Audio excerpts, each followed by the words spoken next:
समझ में ही नहीं आ रहा। लेकिन मेरी समझ में आ रहा है। क्या करने वाले हो तुम? सच्चाई जाननी है मुझे।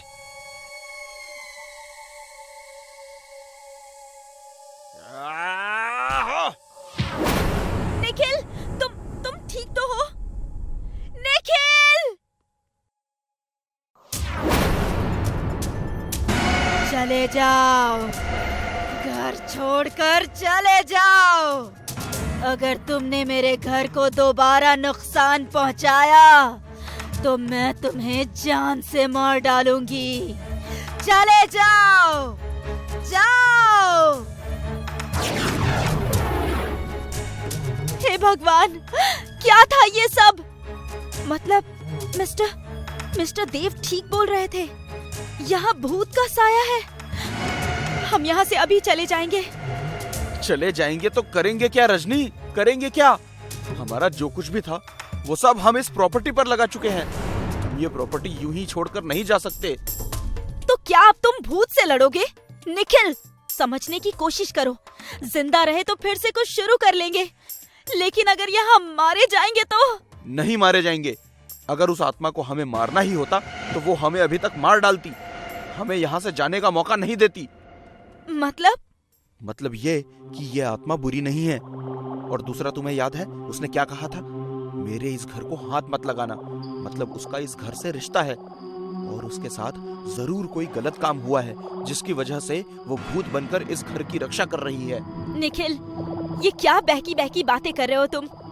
हमें यहाँ से निकलना चाहिए। इस वक्त हमारे लिए सबसे ज्यादा इम्पोर्टेंट यही है। नहीं रजनी, नहीं। बिलीव मी, इस आत्मा के घर में ही इस आत्मा का राज है। हमें एक बार उसे ढूंढने की कोशिश करनी होगी। बिलीव मी, अगर कुछ नहीं मिला तो हम यहाँ से चले जाएंगे। बोलो, साथ दोगी? ओके, ढूंढते हैं।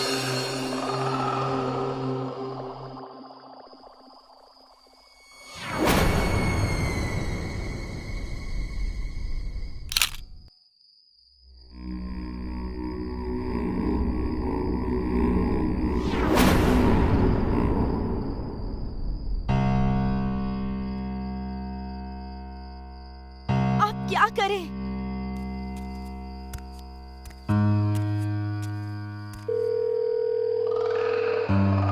हेलो मिस्टर निखिल, ये फोटो आपको कहाँ से मिली?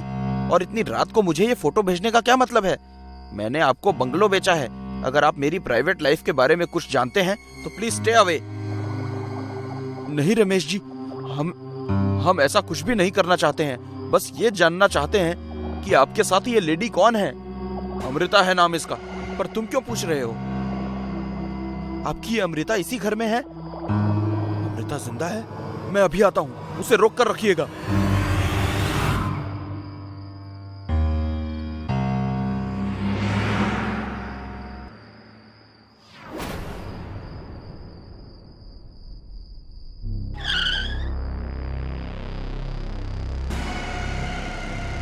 कहाँ है अमृता? कहाँ है?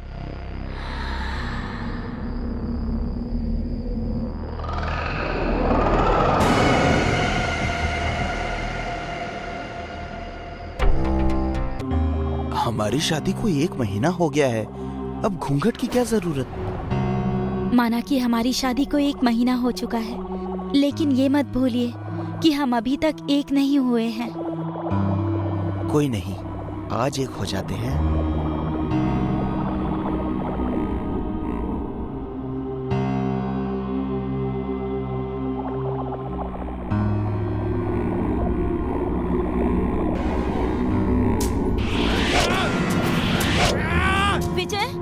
विजय, ये क्या हो रहा है आपको? विजय!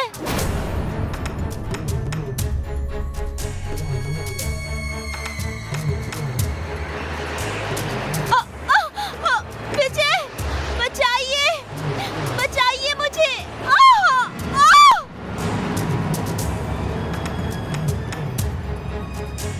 संध्या, संध्या, संध्या, संध्या!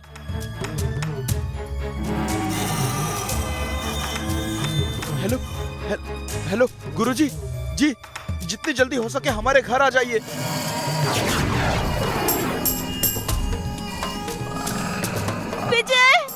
बचाइए मुझे, बचाइए। माँ जी, पापा जी, बचाइए मुझे, कोई तो बचाओ।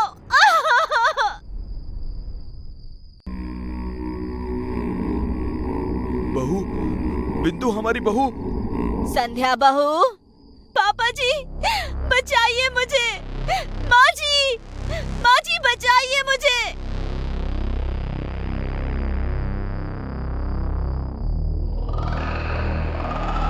अजी कुछ कीजिए, नहीं तो हमारी बहू के साथ अनर्थ हो जाएगा। हाँ, मैं करता हूँ कुछ, मैं करता हूँ कुछ।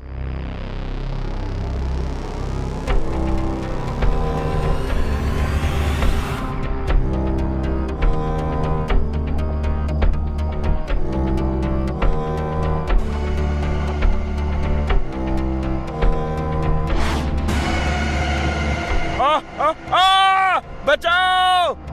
बिंदु, बिंदु बचाओ हमें, बचाओ!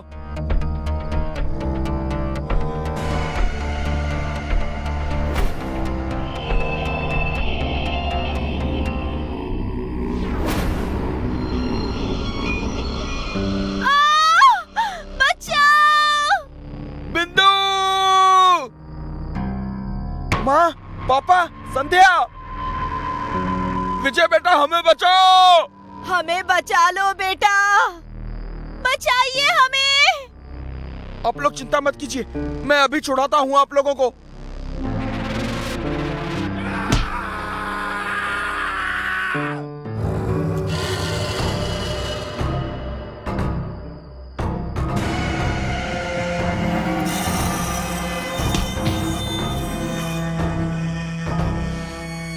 माँ, पापा, पापा, मम्मी।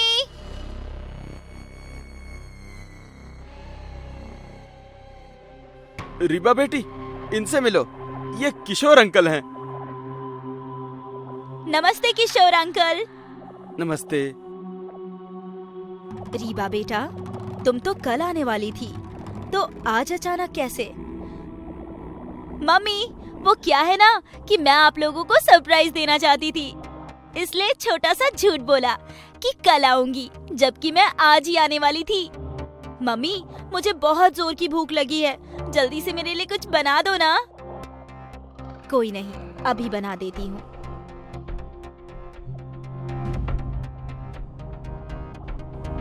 श्याम, ये लड़की कौन है? तुम्हारी बेटी को तो बचपन में ही तुम और अंजलि ने मिलकर मार दिया था ना? नहीं यार, हमारी हिम्मत नहीं हुई एक छोटी सी बच्ची को मारने की। श्याम, तुम लोगों ने इसे ना मारकर बहुत बड़ी गलती कर दी है। लेकिन यार, किसी को मारना भी तो गलत है। हाँ, पर शैतान को मारना गलत नहीं होता है। यार, रीबा मेरी और अंजलि की बेटी है, हमारा खून है, और माँ बाप अपनी ही बेटी को कैसे मार सकते हैं? ये मत भूलो, वो किसी की बेटी होने से पहले एक शैतान बिल्ली है। भूल गए? इसके पैदा होने पर तुम्हारे घर के आसपास दिन रात बिल्लियां ही मंडराती थी, रोती थी। तब मैंने ही बताया था कि ये बिल्लियों की 9 जिंदगियां होती हैं, लेकिन अगर कोई भी बिल्ली अपने पहले की 8 जिंदगी पूरी तरह से जी लेती है और इस दौरान वो किसी बीमारी या एक्सीडेंट से नहीं मरती है, तो उसे अपनी आखिरी यानी एक 9वीं जिंदगी एक इंसान के तौर पर गुजारनी पड़ती है। और अगर उसके मुंह पर इंसानी खून लग जाता है तो वो भूत बिल्ली बनकर लोगों का शिकार करती है। और इत्तेफाक से तुम्हारी बेटी भी एक ऐसी ही बिल्ली है और उसके मुंह पर खून लग चुका है। मतलब तूने कल पूछा था ना कि परेशान क्यों है, तो सुन, ये है तेरी बेटी का सच। जब इतने अंधेरे में तूने उसका चेहरा ही नहीं देखा, तो इतना यकीन के साथ कैसे कह सकता है कि वो रीबा ही थी? चेहरा नहीं देखा, लेकिन उसके पहने हुए कपड़े देखे हैं मैंने, और वो उसी तरह के कपड़े पहने थे जैसे रीबा ने पहने हुए हैं। मैं नहीं मानता तुम्हारी बात, मेरी बेटी किसी को नहीं मार सकती। देख यार, मैं समझ सकता हूँ तुम्हारी फीलिंग्स को, लेकिन जो सच है वो सच है। हो सके तो उसे छोड़कर कहीं दूर चले जाओ। किसे छोड़कर दूर जाने की बात कर रहे हैं किशोर अंकल? किसी से भी तो नहीं बेटी। ये लीजिए, आप लोगों की अदरक वाली गर्मा गर्म चाय और नाश्ता। अब मैं चलती हूँ किचन में मम्मी का हाथ बटाने। यार, तुम्हारी बेटी ने अगर हमारी बात सुन ली होगी तो अनर्थ हो जाएगा। टेंशन मत ले, उसने नहीं सुना होगा। तू चाय पी। माफ करना यार, मुझे अब जाना होगा। बचाओ! बचाओ!